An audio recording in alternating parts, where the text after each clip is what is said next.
Okay, here we're going to investigate how the body goes about regulating blood glucose levels, how it has ways to both raise and also lower these glucose levels to be able to maintain homeostasis.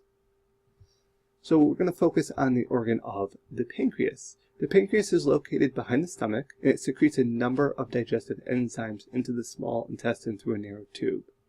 However, we're going to focus on the islets of Langerhans within the pancreas, which govern blood glucose levels. Insulin is a hormone that promotes the accumulation of glucagon in liver and triglycerides in fat cells.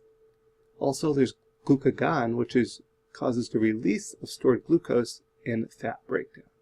So how does this look? Well, if we have too much glucose in our blood after eating, for example, a high sugar carbohydrate-based diet, insulin will put glucose into cells. So insulin puts insulin into cells, particularly adipose cells take up the sugar. Then we exercise, we don't eat for a while. This will cause a decrease in our blood sugar levels.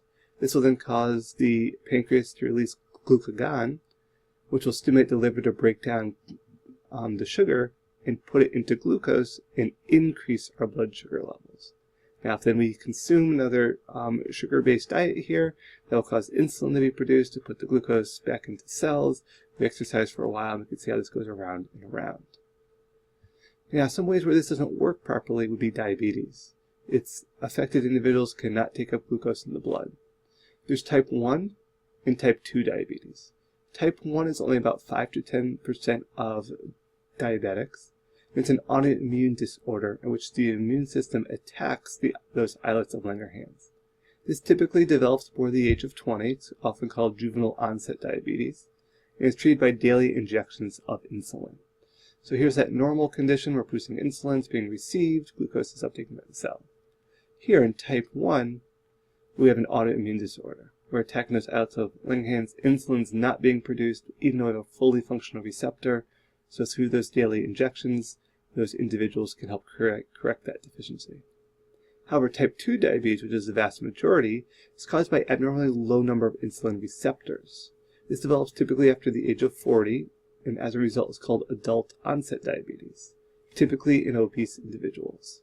This is treated usually by diet or exercise because there's simply an abnormally low number of insulin receptors, even though insulin is being produced at a normal rate. Now, if there's too much glucose in the blood, insulin converts some of it to glycogen. So we see our glucose in the blood. The body's going to want to convert some of that to the glycogen. So we have our insulin being produced. We're then going to take some of that and put it into glycogen, which will be stored. Just to see that again, here's our glucose in the blood, very high levels. Insulin's being released, taking some of that up and storing it as glycogen. Now again, the opposite occurs if there's not enough glucose in the blood. Glycogen converts some of that into glucose. Here's our glycogen. So what our glucagon actually looks like. We're going to take this, break them down, and it's going to put them into the bloodstream here. So again, insulin is taking blood out of the blood vessels, putting it into storage, and glucagon is taking that and breaking it apart so that there is some glucose in the blood. Now, how the blood glucose level changes over time, we're looking at specifically a day here. We see during our meals, we have this insulin levels increasing to help reduce and keep our blood glucose in a very tight range as the body tries to maintain homeostasis. So initially, while this may look like very large spikes, this is occurring in a very tight range, helping the body maintain homeostasis. You can see here again, here's our blood, here's our pancreas, here's our liver. We're having an increase in blood sugar. Glucagon's being released because we have that low blood sugar. So we want to increase our blood sugar here. Glucagon's responsible for that. That's causing the breakdown here.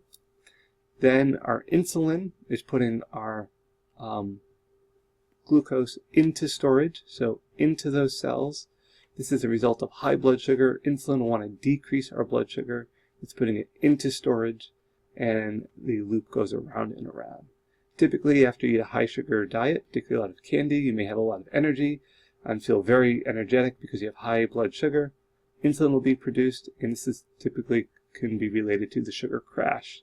The reason being, insulin may overshoot and may overproduce too much and causing a decrease in your blood sugar, causing you to lose your energy.